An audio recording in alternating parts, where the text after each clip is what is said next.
Well, good afternoon, and welcome to the Information Technology and Innovation Foundation's event on the critical role of biopharmaceutical startups in driving life sciences innovation. I'm Stephen Ezel, the Vice President of Global Innovation Policy here at ITIF, and we thank you for joining us today. We'll be joined by an all-star cast of panelists, including David Beyer, Sally Elaine, and Trevor Smith, who I will introduce in just a moment. But first, I would like to say that this morning, ITIF has released a new report entitled Ensuring U.S. Biopharmaceutical Competitiveness, available at our website. It explains that the United States has transformed itself over the last 4 decades from a global also-ran in life sciences innovation to the world's leader. Now, doing so has been the result of a ferociously innovative private sector supported by a set of conscientious and intentional public policies designed to turn America into a biopharmaceutical innovation leader. Those policies include robust public and private sector investment in biomedical research, technology transfer and commercialization policies like the Bayh-Dole Act that have facilitated the movement of new technologies from government and universities into startups and new companies, effective and robust intellectual property protections, and crucially, a drug pricing system that enables companies to invest in high-risk drug development and to be able to use the returns from one generation of biomedical innovation to finance investment in the next. However, ITIF's report also notes that while the US does lead the world in biopharmaceutical R&D and innovation, manufacturing has fallen off. In fact, from 2009 to 2018, real value added output in pharmaceuticals and medicines declined by nearly 1/3 in the United States, as our trade deficit in the sector actually increased 4-fold. As such, the report notes that continued US leadership in this sector needs to be continually curated and stewarded. And so it lays out a comprehensive approach for how to do so, including policies that would maintain US strengths, spur greater levels of both domestic biopharmaceutical innovation and production, and how to combat foreign innovation mercantilist practices in the sector. In short, this sector is critical not only to America's public health, but to our economy. And it's important that US policymakers want to continue to compete and win in the sector.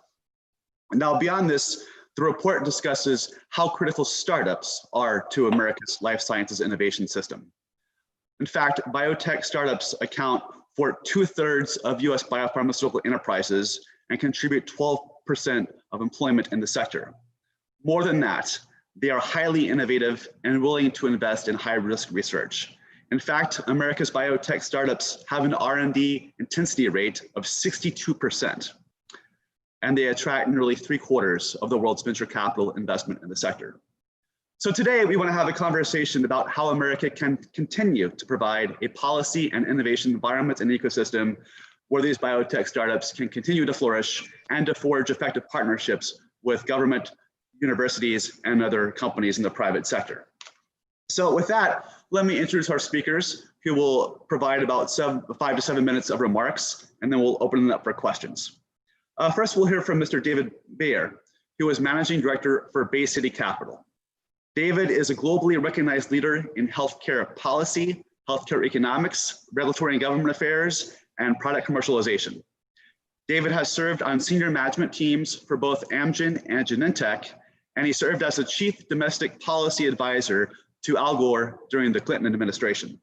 David also now teaches at UC Berkeley Haas Business School and is a senior fellow at the USC Schaefer Center for Health Policy and Economics. David holds a JD from Albany School of Law. Next, we'll hear from Trevor Smith. Trevor is Director of R&D for Inovio Pharmaceuticals, a biotech pioneering innovative DNA-based medicines. Trevor is trained as a molecular and cellular immunologist, and his research focuses on the delivery of drugs against infectious diseases and oncology targets. Trevor holds a PhD in biochemistry and immunology from King's College London and did his postdoc fellowship at Scripps Research Institute.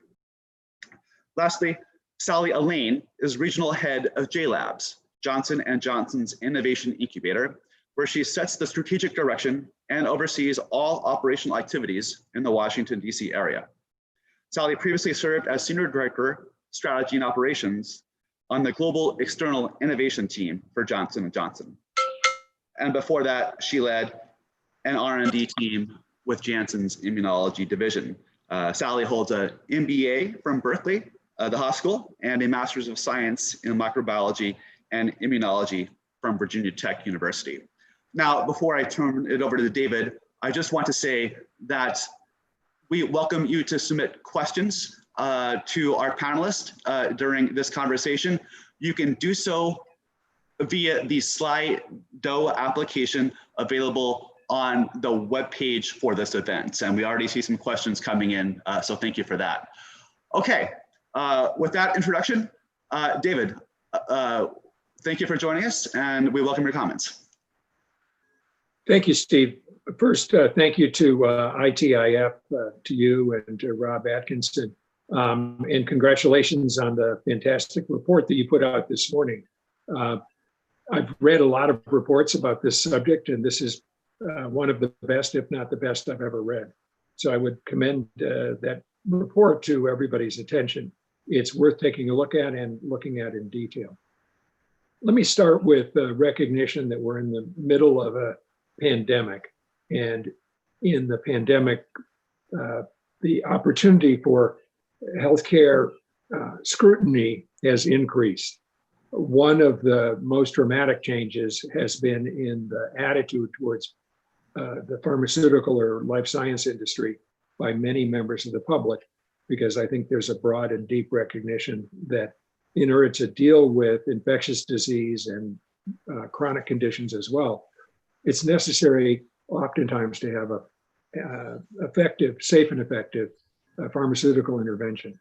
How do we get there? That is, as Steve said, a combination of scientific genius, a little bit of luck, and a lot of very sound government policy. Many years ago, I was tasked with going and meeting with the heads of government for countries across the world.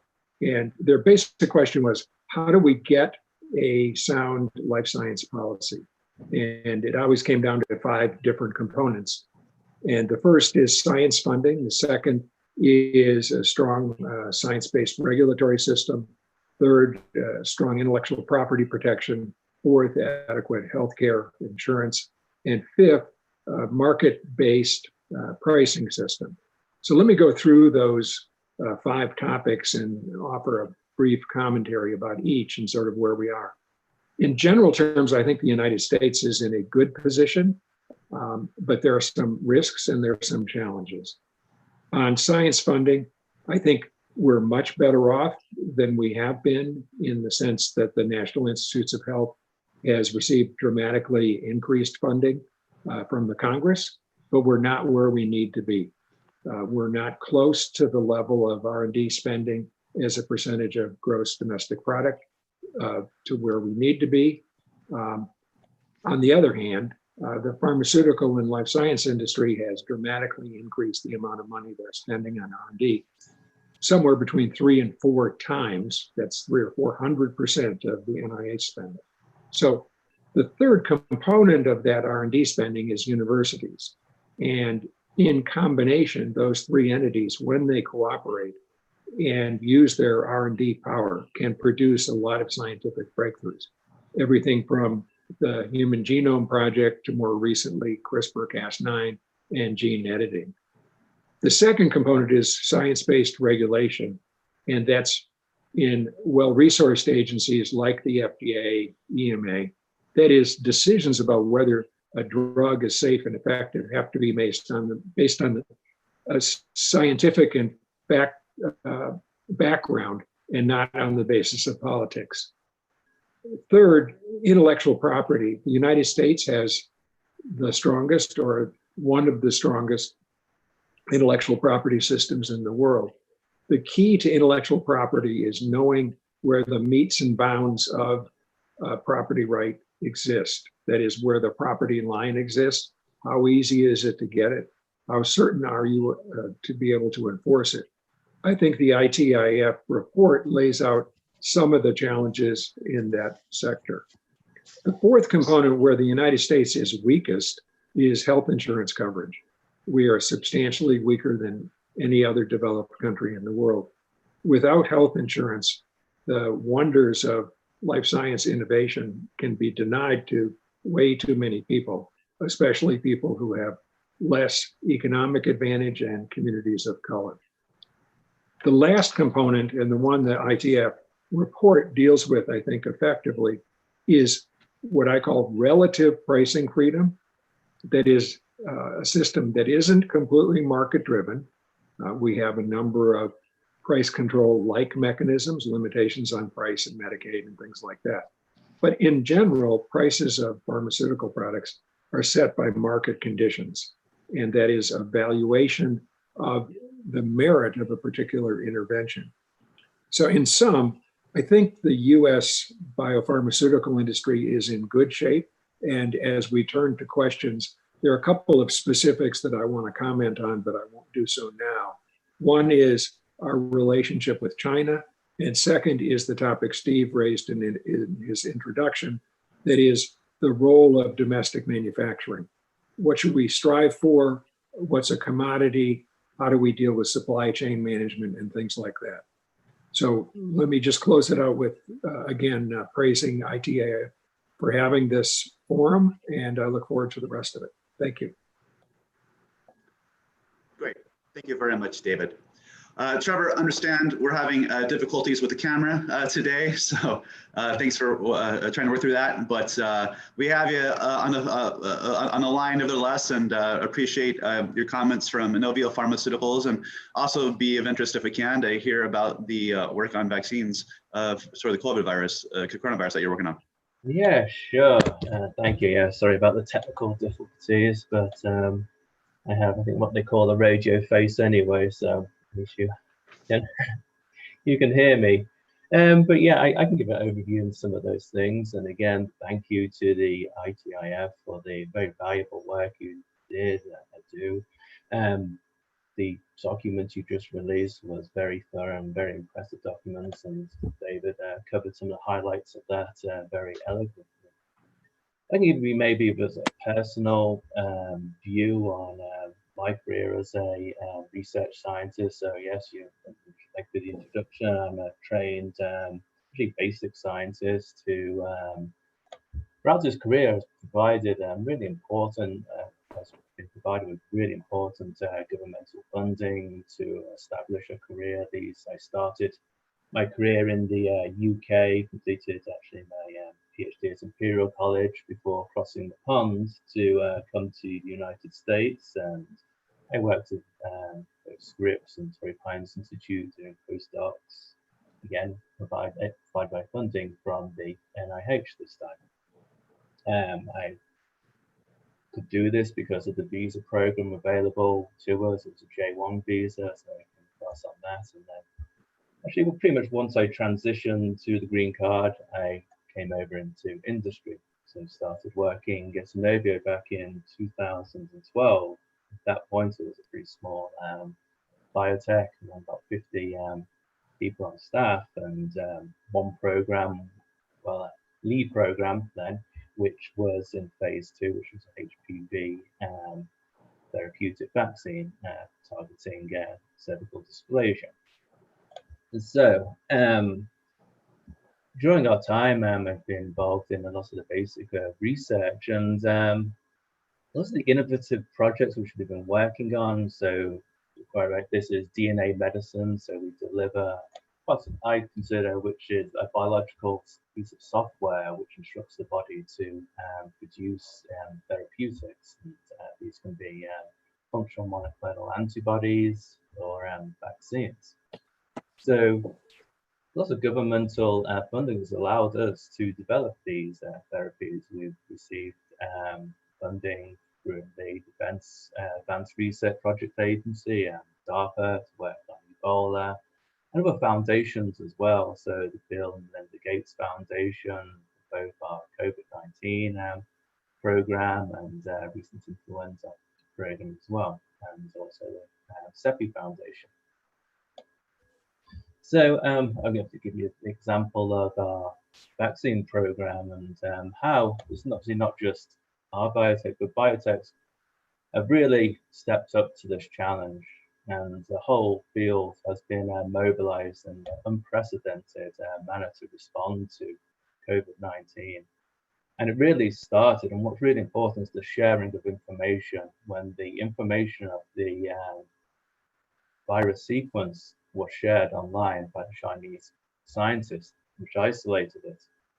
And with that, we were really off to the races. So companies like ours, based on the gene-based technologies, we could rapidly design our vaccines and then start manufacturing straight away in parallel, start off preclinical programs, and then be in the clinic very quickly. We were one of the first actually back in April to start our clinical trials. So yeah, I mean, this has been unprecedented speed in which this has happened, but still the virus has caused absolute devastation across the world, both in obviously the health of the world and also the economical burden, which it's called.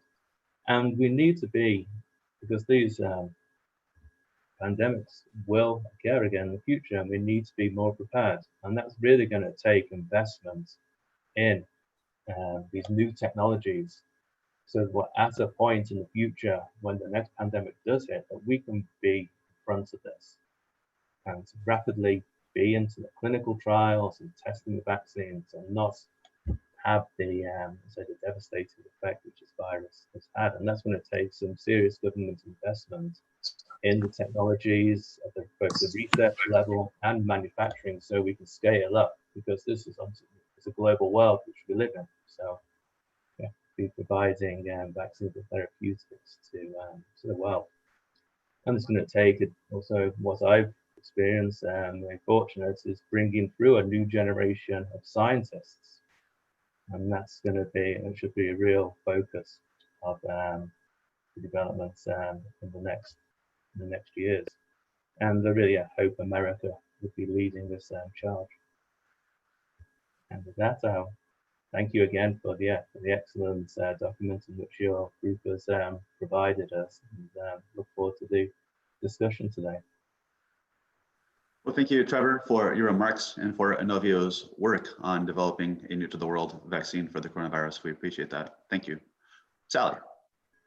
Thanks, Stephen, and thanks for including me in today's conversation. And I'll reiterate what our other panelists have shared. The report is quite a lengthy and great report. As I've started diving into it this morning, and I look forward to sharing that with others. So thanks for the earlier introduction. I'm the head of J-Labs here at Washington, D.C. We are anchoring ourselves with Children's National at the brand new innovation campus in Northwest D.C., and we'll be opening in January in 2021.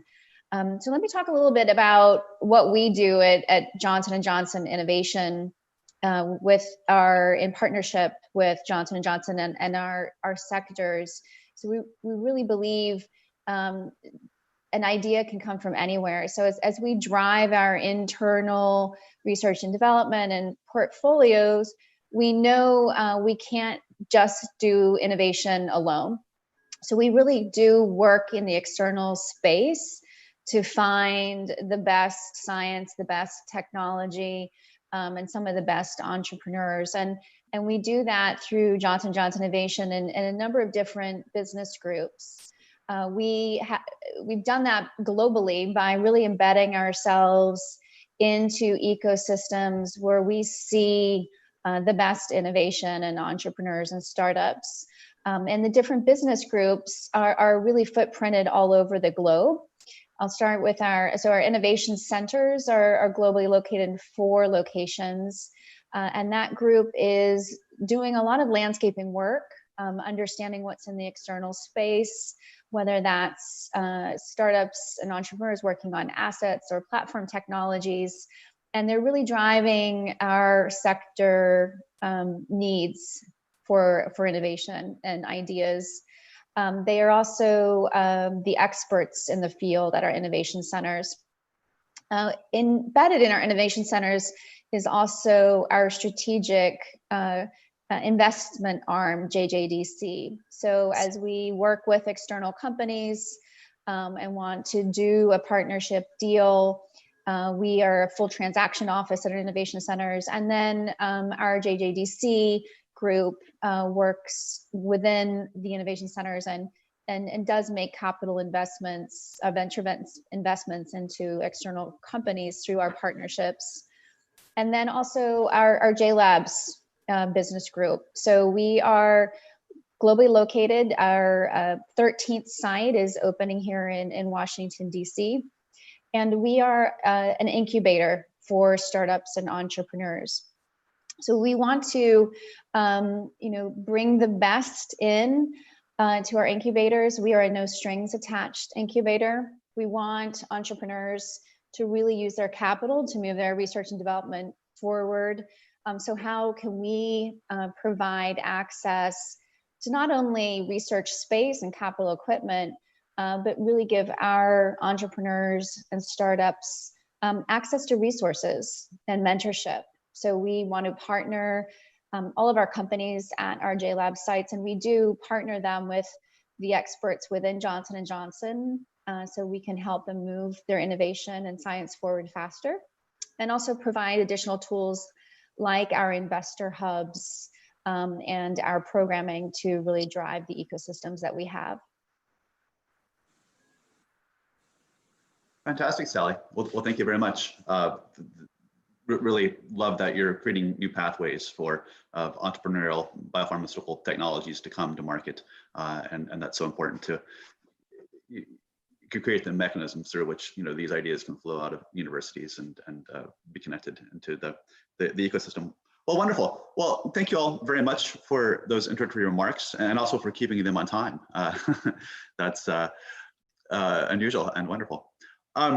So let me first ask, as we move now to a conversation amongst ourselves and with our audience, if there is anything that you heard your fellow panelists say that you would like to react to or comment upon. Sure, I would be glad to go first on that. Let me just take a step back and think about what we heard. We heard from a relatively new company and a relatively giant older company.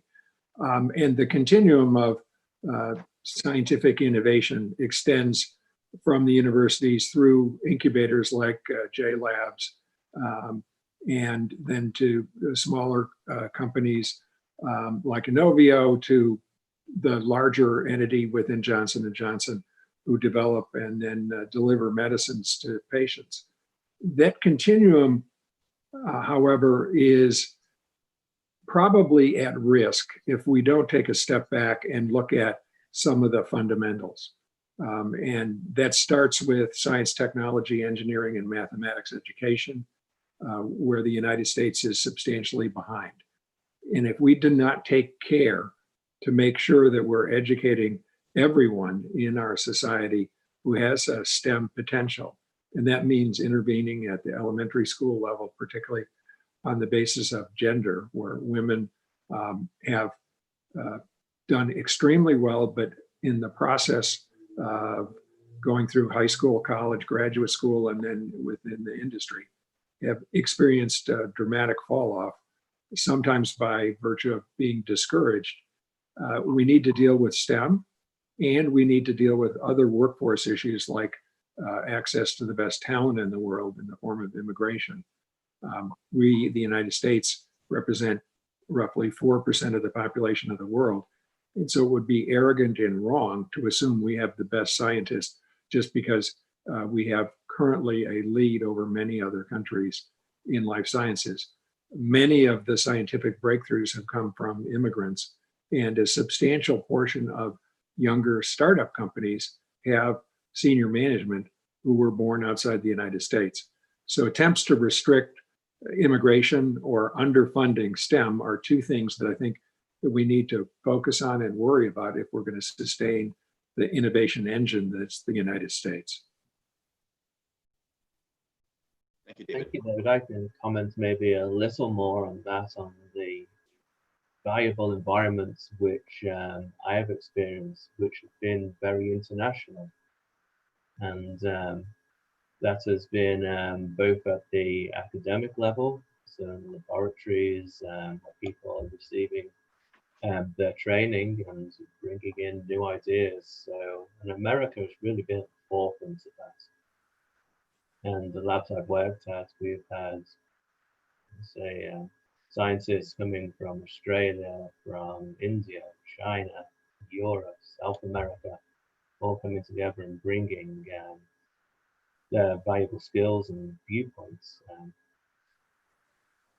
And also when it comes to developing and taking away the technology which has been developed in the laboratories and universities and research institutes, and translating that now, so taking it through to small startup companies and bringing it to patients. I mean, that's all really our goal, is to get it to patients. So working as a bench scientist, that became quite a frustrating thing at some point, in that there wasn't always a clear path from the work you were doing, whether that be in small animal models, in petri dishes, to the patients. I think, yeah, there's somewhat improved over the recent years, but it's still can be quite challenging. And then I think it's also important that there are mechanisms in place for people, for career growth as well, getting people into STEM. That has been a problem in maybe this is more so in recent years, in that career paths in academia are becoming fewer and definitely more hard to obtain. And I think that's something which we need to recognize and work on, opening up these paths to people to stay in academia if you desire. And again, I think they're my comments on that, and also, yeah, the importance of collaborations. We collaborate very widely. Obviously, as small companies, there's only so much you can do, but to get the expertise and tools available to do the important studies to advance our vaccines and therapeutics, very valuable collaborations. Many of these have been set up by our funding partners, like DARPA and the Bill and Gates Foundation. So they've set us up with, for example, the Pairbright Institute in the UK. Again, it's international collaboration, which we could test our therapeutics in larger animal models to really get a clear view on what would happen when we took them into patient population. So Great. Thank you, Trevor. Foundations has been really essential to getting us where we are today. Great. Thank you, Trevor. And absolutely, the talent pipeline is critical, especially for an industry which 22% of the workforce is in R&D jobs. Yeah, I think just to add on to that, I think this is where corporations need to have some corporate responsibility when it comes to diversity and inclusion. David brought a really good point about gender diversity in STEM, and the importance of recognizing the need for support to have women stay in STEM fields. We see that there are inflection points where both girls and women start dropping out. And I'm proud to say at Johnson & Johnson, under Kathy Wengel's initiative, Kathy Wengel's part of our executive committee, there's a very large program for women in STEM 2D, so not only math, but manufacturing and design, where we are working in the external space and partnering to ensure that there is support and initiatives for girls and women to continue on. And I think it's doubly important when we look at diversity in startups and entrepreneurship. So when we look at our JLabs portfolio, so we have over 650 companies that are either current residents or alumni. 28% of those companies are women-led companies. Additionally, another 28% are led by minorities. And it's hugely important to have diverse individuals, both leading and working in the space that we're in, to really have innovative, cutting edge ideas.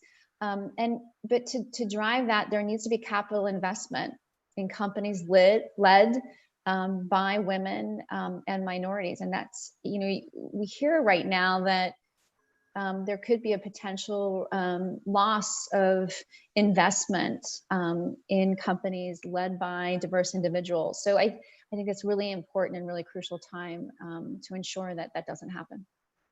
Absolutely. If I can just comment quickly on Sally's really about diversity. Communities of color are underrepresented in the life science industry, and there are multiple reasons for that. But I think it goes beyond just employment, and it has historically extended to lack of inclusion in clinical trials. The NIH has been working on that for a very long time with companies. Progress has been made, but not enough.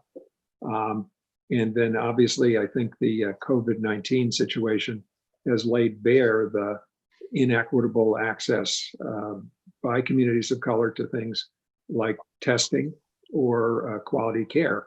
And those problems are things that the life science industry, I believe, has to address, first by listening to those communities, learning from them, learning about the social determinants of health, how the relationship between food and housing and education interfere with the fulfillment of the human dream of a healthy environment for people to live in. And so this social responsibility that Sally talked about is something that I'm seeing a lot of very large companies and very small companies paying a lot of attention to.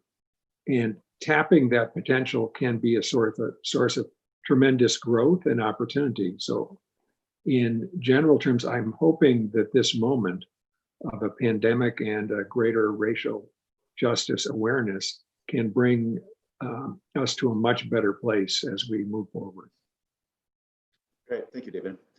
Well, if we roll the tape back, the transformation of the US life sciences sector is really incredible. If you look at the last 5 years of the 1970s, European headquartered companies introduced twice as many new to the world drugs as American ones did. But if you look at the last 5 years, you see that American companies have actually introduced twice as many new drugs as European ones have, and 3 to 4 times as many as in Japan.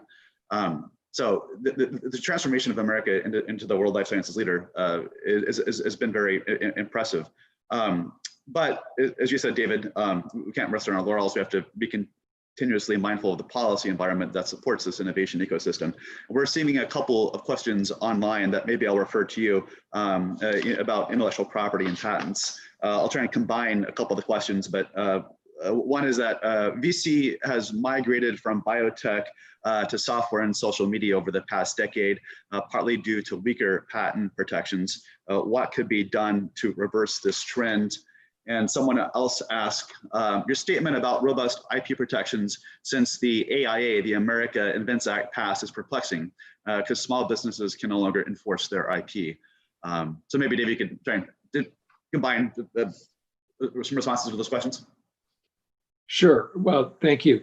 I have the benefit probably of age. I started working on intellectual property legislation in 1980. So that's 40 years ago. So in the sweep of the 40 years, there have been some ups and some downs. In that period of time, we've seen the enactment of legislation to protect process patents, which, believe it or not, were not adequately protected up until the early 1980s. Hatch-Waxman was enacted in 1984, and the biosimilar legislation was enacted as part of the ACA in 2010. So in general terms, I think intellectual property is substantially better and stronger over the last 40 years.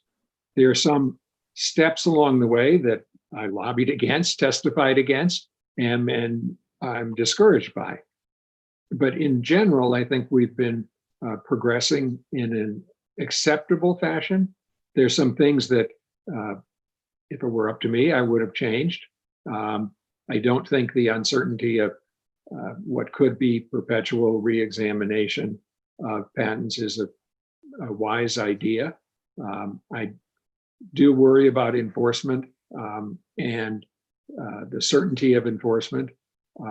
The idea in the early 1980s that the Court of Appeals for the Federal Circuit was going to create uniformity has not been a complete success. The Supreme Court has overruled the Court of Appeals for the Federal Circuit frequently, adding its own level of complexity and uncertainty. But in general, I think we're better off than some other countries. China is a good example, where our intellectual property has a consistent pattern of enforcement. They're beginning to make some statutory changes, and they're beginning to have specialized courts. But if you had to ask me to choose between IP in the United States and the second largest economy in the world, China, I would pick the US 10 out of 10 times. Thank you, David.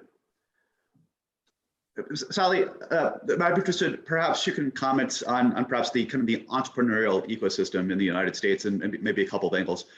First, maybe you would have a perspective about the Bayh-Dole Act and the contributions that might have made to the ability to stimulate startups by giving them the ability to effectively transfer technology originally sourced from federally funding that might have been conducted at universities.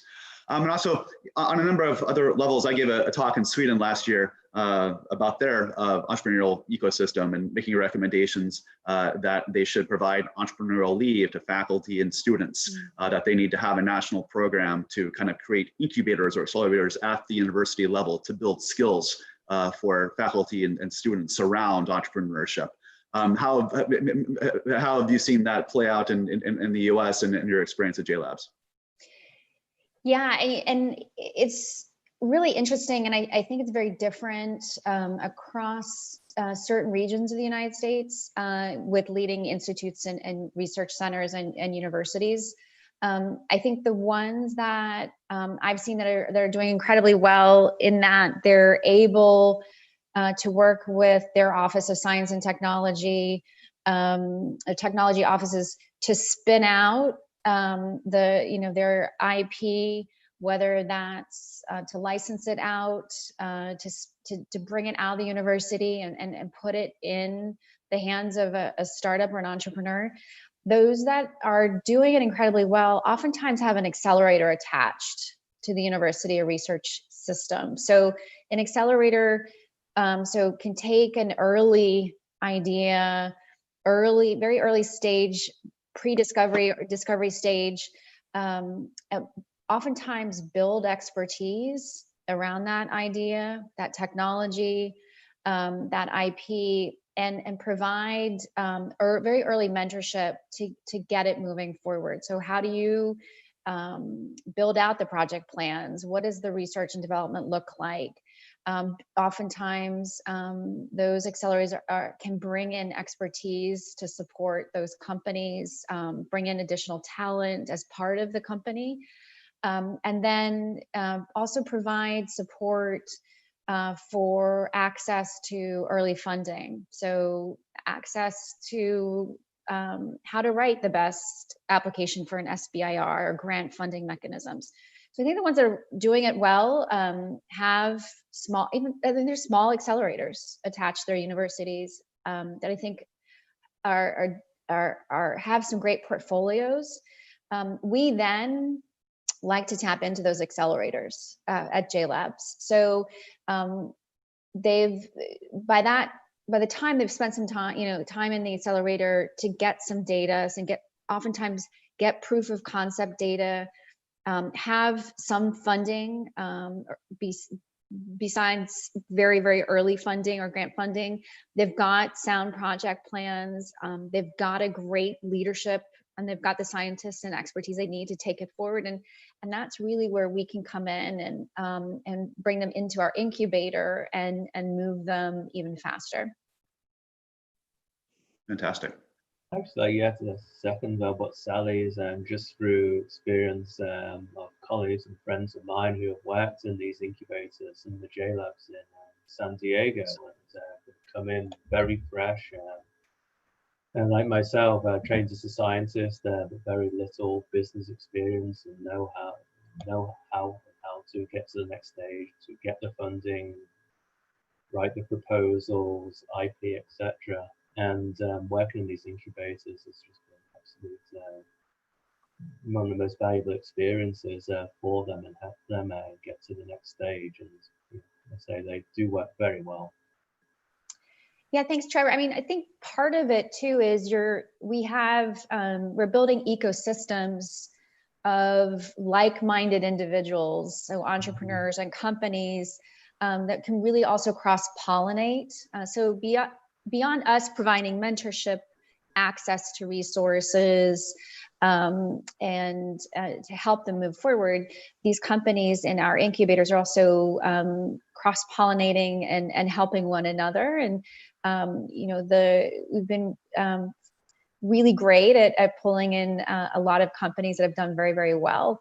And outside of just not only our incubator system at J Labs and accelerator programs associated with universities and institutes, if I would also like to highlight, in a lot of states, there are agencies, oftentimes state funded, that provide accelerator programs as well for entrepreneurs and startups. And I think that speaks to the value of not only federal funding for entrepreneurship to drive science and technology innovation, which is greatly needed, but there's also a lot of state funding, and that's regional.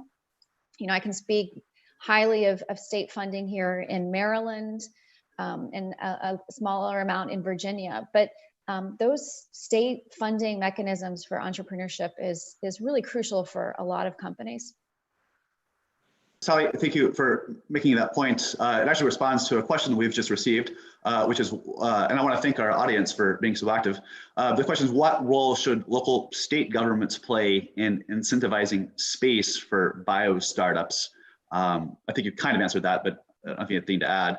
I should also say to that person submitted the question, ITIF did a report 3 years back where we looked in depth at the biotech policy ecosystem of 5 states, including New Jersey, Colorado, Tennessee, and a couple others. That's available online if you'd like. SSTI, the State Science and Technology Institute, also has a wonderful set of reports where they've looked at state level biotech ecosystems in the past. But go ahead, Sally, if you had any other comments about what local or state governments could do to kind of build these ecosystems. Yeah, I think it really does differ state by state and region by region.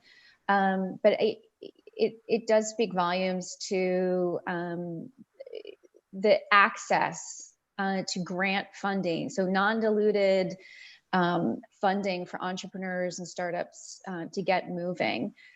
So as universities spin out or license out IP or technology, to have access to a no strings attached grant funding mechanism, I think is really crucial for a lot of startups to begin. If I could just comment first, compliment J Labs and Melinda Richter and the entire team there for what they've undertaken. The person who's asking the question from a state and local government point of view, a couple suggestions. One, drug discovery and development is, leaving aside statecraft and diplomacy, probably the hardest thing for human beings to accomplish. It takes a long time, there's a lot of risk, and it's uncertain.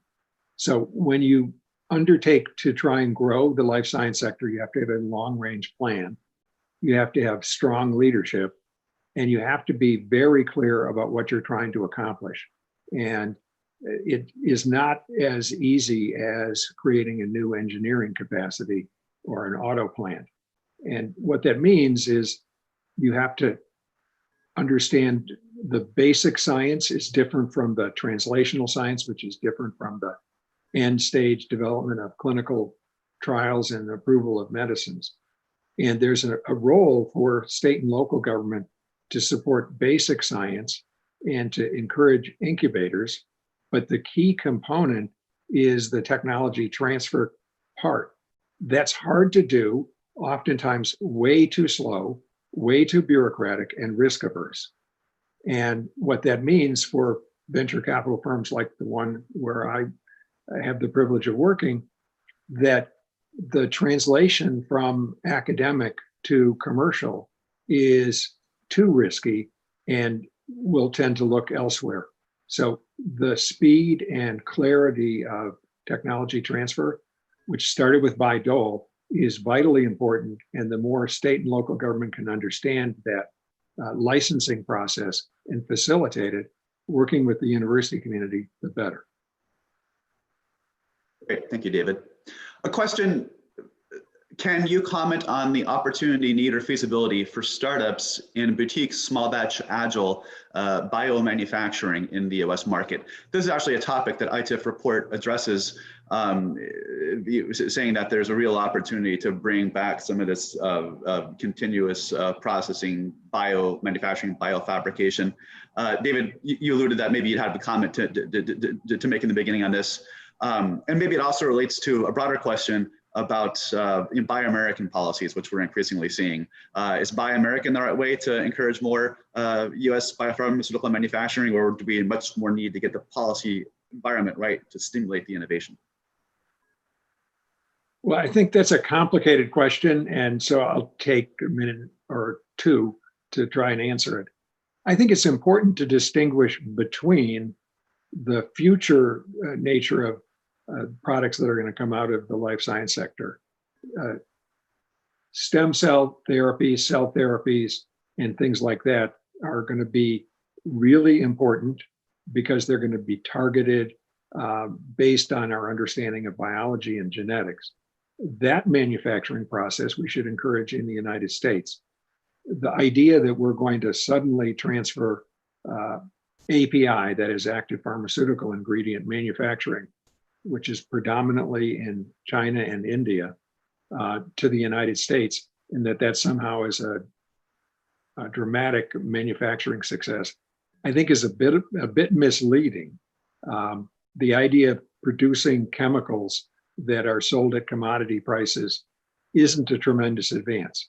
That's not to say we shouldn't have a more rational supply chain so that for national security purposes, we have adequate supply inside the United States. But in a thoughtful world, focusing on the most complicated manufacturing, where it is necessary to have it close to patients to be able to process cells or deliver them in a hospital context, that's where I would focus. And then try and make sure that the supply chain of essential ingredients is adequate in the United States for situations like this pandemic or in times of trade friction or otherwise.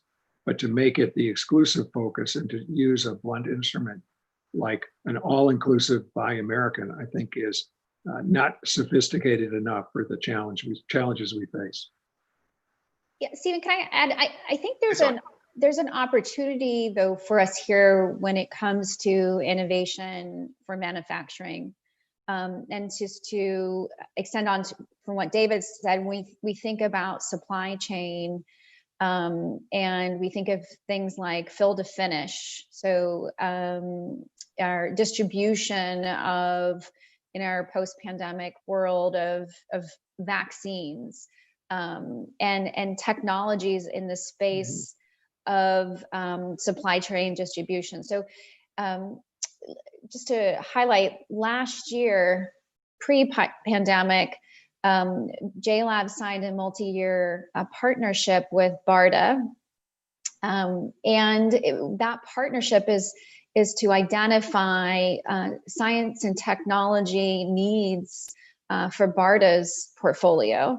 So this was pre-pandemic, and now we think about what we need in the response of a pandemic there's a lot of opportunity. So if we think outside the box, not just the manufacturing of vaccines, but the future delivery of those vaccines and the future of innovative methods by which we can respond again to either an airborne or another virus pandemic. I think there's a lot of opportunity for innovation. Thanks, Sally. And again, you anticipate a question from the audience, which Trevor, I'd also like to enroll you on this one, which is how have biopharma startups fared when interfacing with BARDA, the FDA, or other federal entities in COVID response roles? But are there any lessons learned for future engagement with these government partnerships? Yeah, sure, I can start. We've been interfacing a lot with foundations such as CEPI, the Bill and Melinda Gates Foundation, and yeah, just how important these are, and yeah, how we are on the same page. We recognise what we need to do here, and some of the things which Sally and David were mentioning have been gaps, and I do believe it will be different once we get through this pandemic, and we'll be in a better position afterwards to respond to these. But unfortunately, we're not quite there yet as a scientific community, and we're going to have to work very well with these with the funding agencies and get to a point where we can provide these therapeutics or vaccines to global populations. And supply chains are absolutely essential to do this. And that also includes storage as well. That's going to be an important aspect on how stable drug formulations are. So that's something we're really going to have to be focusing on, I think, in the next years, and to make sure we can store them so they are ready then to be deployed as soon as possible. Yeah, I think that's all I have to say on that. Steve, just a shout out to all of the unbelievably hardworking federal government employees in healthcare. And let me single out particularly the Food and Drug Administration and the National Institutes of Health. Back in 1988, then Vice President George Herbert Walker Bush was asked who he would name as an American hero. It was Tony Fauci. I think today, in addition to Tony Fauci, I would add Janet Woodcock and Peter Marks at the FDA and many others, because what they're trying to do is fly an airplane in the middle of a crisis and change how the airplane is configured and what the flight patterns look like. Their ability to be innovative and imaginative, using real world evidence to act quickly and nimbly. Are they going to make mistakes? Yes, but their fundamental orientation is to make sure safe and effective medicines are delivered as quickly as possible. At the NIH, my friend Francis Collins has done a remarkably good job of coordinating with the private sector in a collaboration called ACTIV, ACTIV, and the ability to coordinate across companies on vaccines, therapeutics, and in the diagnostic space is nothing short of remarkable. Their ability to use tools like economic prizes to create incentives for people to proceed actually is very parallel to what JLabs does in their Great Challenges effort. So I think the government has been, in the FDA and the NIH, especially nimble during this crisis, and we are in a debt to them and to all the people who work there. And people forget in the 1980s, it took the FDA up to 3 years to make a safety and efficacy determination, but in part through programs like PDUFA, through new pathways like breakthrough designations, this is down to under a year in many cases. So the regulatory environment is actually a critical component of America's competitive ecosystem. We have about 5 minutes left, so I'd like to try and combine a couple questions and maybe we close on this topic. Well, it's clear that the cost of innovating new drugs has increased. Deloitte found increases in 6 over the past 8 years. We can debate what the precise number is, but Tufts says $2.6 billion to bring a new to the world biology drug to market. So we're trying to tackle maladies, the frontiers of medical science, like the coronavirus or Alzheimer's or cancer we've never addressed before. So these are expensive propositions. It's expensive to make innovative new drugs. But of course, there's a public interest in the affordability of drugs. So David, Sally, welcome your thoughts on how we manage the trade-off between the necessity for companies to be able to have the resources to make these risky, expensive upfront investments, but then have a system in place that preserves affordability. And to combine that with a question received online pertaining to Buy-Dole, which is essentially asking, could the panelists address the impact margin rights and other forms of nullifying IP or price controls could have on innovation and startups? So, how can we think about R&D efficiency, and how can we more broadly manage this challenge of price versus cost? Sally? It's a big question, Steve. That's why I close with it. Yeah, I'm not going to touch price controls. That's not my expertise, and that could get me into trouble. But no, listen, I think one of the most important things we're starting to see, and we need to shift in, is I think smaller, more targeted clinical trials. So how can we reduce the size of our clinical trials, be more targeted? And then I think when it comes to identification of new pharmaceuticals specifically, I think it's also providing an incentive in the marketplace for startups and entrepreneurs to work in a or on a target that is not being looked at by a large pharma company. So how do we incentivize entrepreneurs and startups to do the initial work, the initial research, at which time then it can develop into a partnership with a pharma company to take it forward in what is the most costly for pharmaceutical development, and that's through regulatory approvals and clinical trials. So I think there is opportunity for work in spaces where big pharma is not concentrating at the moment. It's interesting. If we can enhance R&D efficiency, maybe through new tools like AI, through new clinical trial design, then that could have an impact on cost and downstream on price. Yeah, and you will see right now, I think all big pharma groups are doubling down on data. So real world evidence data, looking at how data can drive decisions versus in vivo lab. So yeah, we're making a big investment in data sciences to help us reduce the costs of development of a pharmaceutical. And ITIP has a report on how AI can speed drug discovery. David. Sure. Blunt force price controls are a bad idea, and I think counterproductive towards the goals that we all have of assuring higher quality health for patients. Let me explain. The opportunity to develop new drugs requires capital. That capital initially comes in the form of a relatively small amount of money in the scheme of things from government. But the development process is really expensive. That is, taking a chemical compound or a biological insight and taking it all the way through preclinical and then clinical trial development to approval. That's the hard part, and that's where most of the money goes. And whether it's $1.5 billion or $2 billion, it's really expensive. Venture capital, private equity, markets provide that because there is a sense that some very small percentage of those compounds are going to make it. Rough rule of thumb, for every 10 of the products that are approved, 6 of them probably lose money. A couple of them make a little bit of money and one of them makes a lot of money. that formula is a trade-off.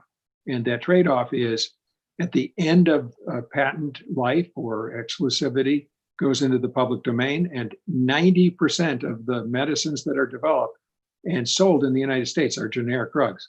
That came from Hatch-Waxman 1984. That's also coming as a result of the biosimilars legislation. That relative pricing freedom creates the financial incentive to take those risks. The 1 out of 5,000 compounds getting to approval, the really difficult task of taking a new technology and turning it into a drug, something that we've seen now with gene therapy. So to me, the risk-benefit equation, if you look at it from a patient point of view, we're better off with more medicines rather than less. If we have draconian price controls, we'll have less medicine. Great. Thank you, David. Yes, people tend to forget that access to medicines depends upon the existence of medicines in the first place, and we don't have that existence of medicines unless we have an ecosystem that is in place to develop them. Trevor, any last comments from you here?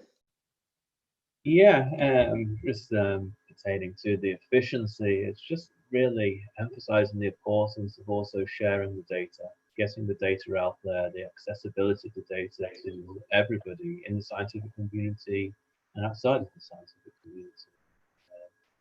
It really should be encouraged that both small and large companies get their results and data out into the public realm. So publications, I think, will be very important.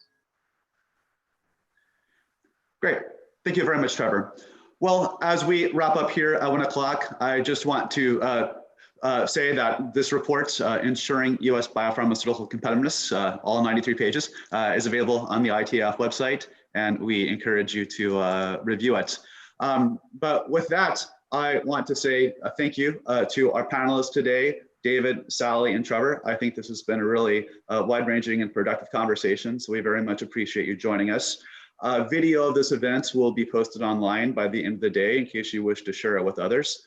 And with that, thank you all very much for being with us today, and to our panelists again for your time. Thank you, and we look forward to continuing to move forward policies that can drive U.S. leadership in the biopharmaceutical sector. Thank you all.